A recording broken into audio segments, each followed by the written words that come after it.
Mi nombre es Jane Matilda Chi Peralta. Yo les voy a hablar sobre inteligencia emocional enfocándome en diferentes puntos. El primero de ellos sería el manejo del enojo. Y para hablar sobre ello tenemos que saber qué es el enojo. El enojo es un estado o es un sentimiento en el cual nosotros sentimos irritados y furiosos. Bueno, entonces el manejo del enojo es una herramienta que nos ayuda a prevenir que nosotros lleguemos a cometer errores, o sea, me refiero a lastimar a las demás personas, ya que en este momento que nosotros estamos furiosos, podemos cometer ciertos errores donde perjudicamos a demás personas, incluso a nosotros. Entonces con estos métodos se busca prevenir que tú cometas algún error, pero a su vez también desahogarte, para que esa el enojo no llegue a frustración, porque muchas personas cometen el error de llegar a insultar, a lastimar a diferentes personas, a personas que incluso no tienen nada que ver con lo que tú sientes. Bueno, entonces hay diferentes métodos en los cuales nosotros podemos prevenir todo eso. Uno de los métodos sería tomarte 30 segundos de inhalar y exhalar. Entonces esto nos ayudará a pensar. ¿Por qué nos sirve estos 30 segundos? Para pensar, porque estos 30 segundos son la clave para que tú reflexiones sobre cómo te sientes y si hay solución. Por ejemplo, cuando uno está enojado tiende a tomar decisiones muy rápidas, o sea, no las piensa. Entonces hay que equilibrar todo, porque hay que pensar y luego actuar, porque si actuamos y luego pensamos ya habremos cometido el error. Hay diferentes métodos. Otro de ellos sería escribir en un papel cómo te sientes, decir, ¿sabes qué? Es que yo me siento así, así, así, y romper ese papel, quemarlo. Entonces podemos desahogarnos de lo que nos pasó en ese momento o de cómo nos sentimos en ese momento sin lastimar a ninguna persona. Uno como líder debe considerar este método para decir, para evitar que los demás empleados tengan que ver con la razón de que tú estés enojado e incluso poder implementarlo en las empresas. Bueno, otro sería el manejo de la frustración.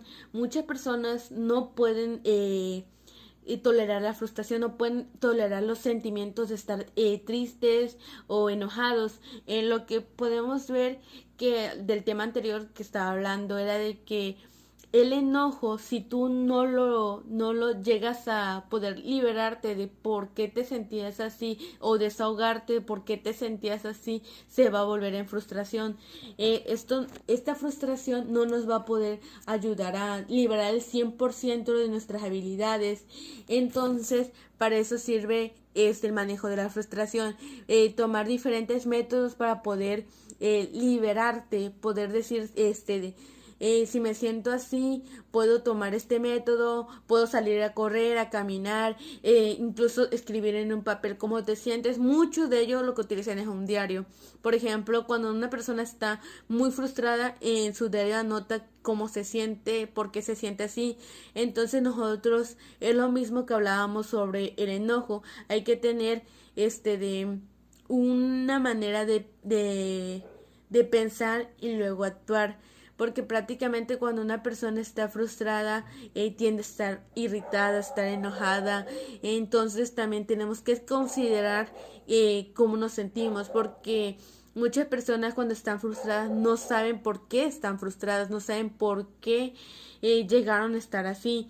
Entonces, para poder liberarnos y desahogarnos, tenemos que saber por qué nos sentimos así. Uno de ellos, por ejemplo, sería, si no puedes saber tú por qué te sientes así, tienes que ir con una persona que te ayude, porque esa frustración incluso se puede convertir en depresión. Entonces, hay personas que ya tienen conocimiento sobre eso, como serían los psicólogos, y te ayudarán a poder sacar todo eso que tú llegas a tener retenido y que no pueda avanzar más y que puedas rendir el 100%. Por ejemplo, si tú eres parte de una empresa, esto te ayudará a poder rendir el 100%. Y otro sería el motivo del logro. El motivo del logro es cuando una persona, por llegar a un objetivo, tiene que motivarse. Por ejemplo, todos en algún punto, cuando hemos estado en el semestre, los estudiantes, nosotros decimos, vamos a echarle ganas porque prácticamente ya estamos a nada de salir. Entonces en esto consiste, es buscar un fin para poder llegar a motivarte y poder decir, ¿sabes qué? Es como nuestro impulso que nosotros debemos decidir, tomarlo prácticamente para poder avanzar y poder llegar. El motivo del logro es algo que se utiliza mucho en las empresas. Por ejemplo, muchos líderes dicen, ¿saben qué? Vamos a hacer esto, vamos a hacer lo otro. Toman diferentes herramientas para poder lograr todo. Por ejemplo, si una persona dice, ¿sabes qué? Vamos a utilizar una tabla, en esa tabla vamos a poner quién trabajó más, o quién se empeñó más en su trabajo y al final se le va a dar un bono o algo así.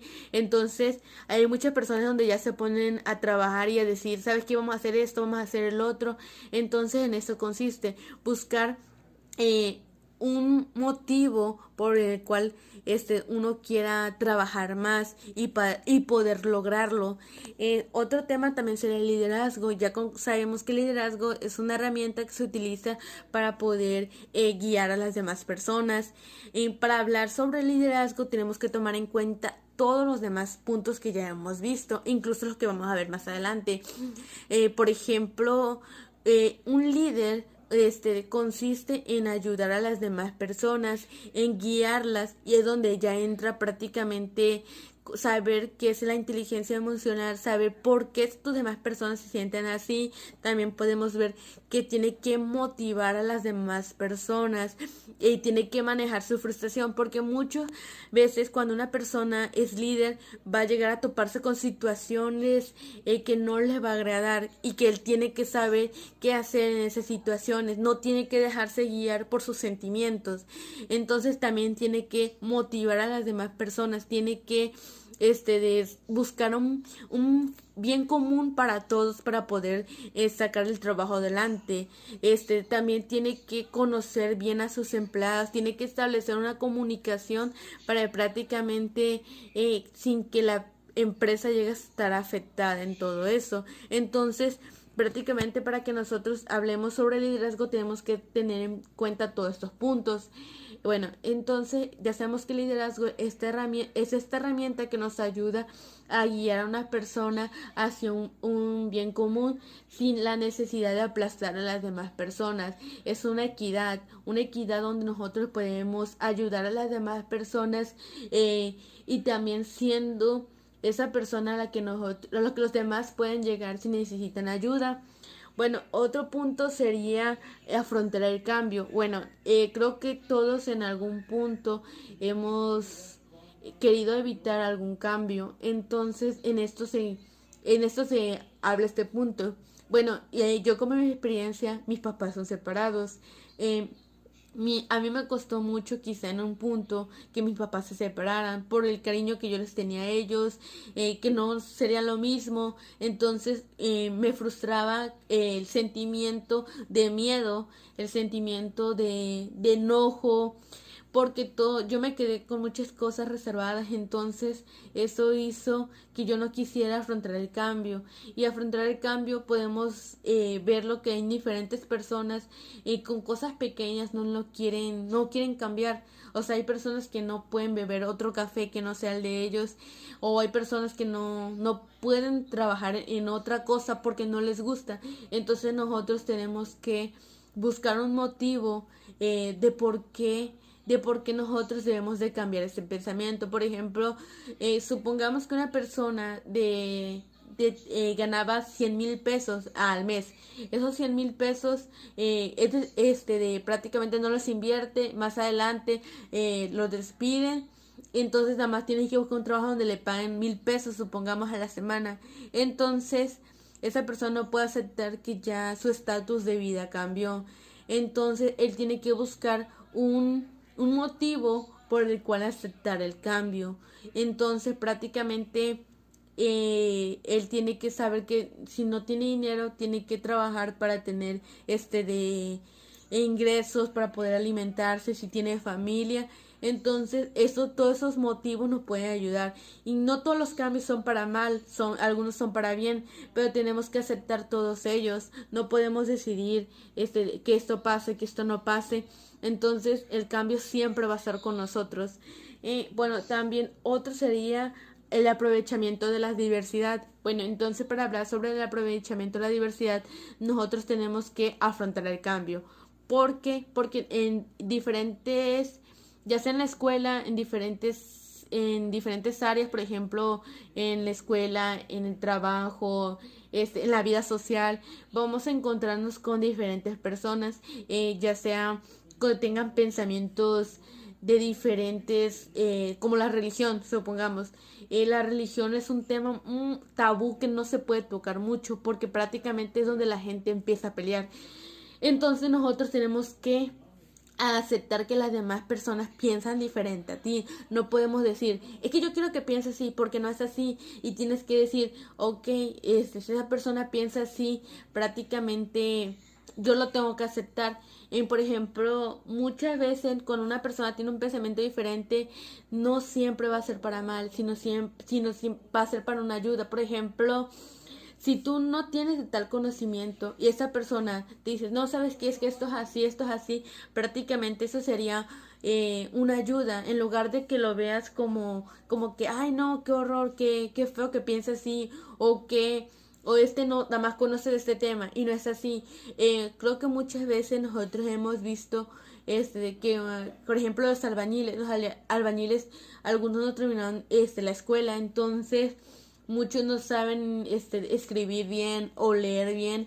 Entonces muchos decimos, ay, qué risa, pero no es así, porque ellos saben construir una casa. Entonces, por más que tú sepas de algún tema, tú no vas a poder construir una casa. Lo necesitas a él. Entonces prácticamente necesitas lo que él puede hacer. Entonces tú tienes que aceptar que tú no puedes hacer, pero él tiene que aceptar también lo que él no puede hacer. Entonces, esto sería aprovechar la diversidad de las demás personas. Si una persona sabe de tal cultura, en lugar de que tú digas, ay no, yo sé de esta cultura, yo sé del otro, ¿por qué no intentas conocer la cultura que sabe él? ¿Por qué no intentas enseñar lo que sabe, lo que tú sabes? Entonces también podemos hablar sobre la conciencia emocional. Es que la conciencia emocional abarca muchos puntos que acabamos de ver. Uno de ellos sería el manejo del enojo. Si tú no sabes por qué te sientes así, no vas a poder desahogarte. Si tú no sabes, no conoces por qué motivo tú te sientes así, no vas a avanzar. La frustración puede llegar de distintas maneras, por ejemplo, ya sea por tristeza, por enojo, por agobio. Entonces, si tú no sabes por qué te sientes así, no vas a poder desahogarte. Entonces, prácticamente conciencia emocional nos va a ayudar a poder conocer cómo nos sentimos y poder hacer algo respecto de cómo nos sentimos. Muchas personas cuando están tristes, no saben por qué están tristes. En algún punto de nuestras vidas nosotros quizá hemos estado enojados o hemos estado frustrados o tristes, pero no sabemos por qué nos sentimos así. Entonces, para que uno sepa cómo se siente, tienes que evaluar las cosas que has pasado.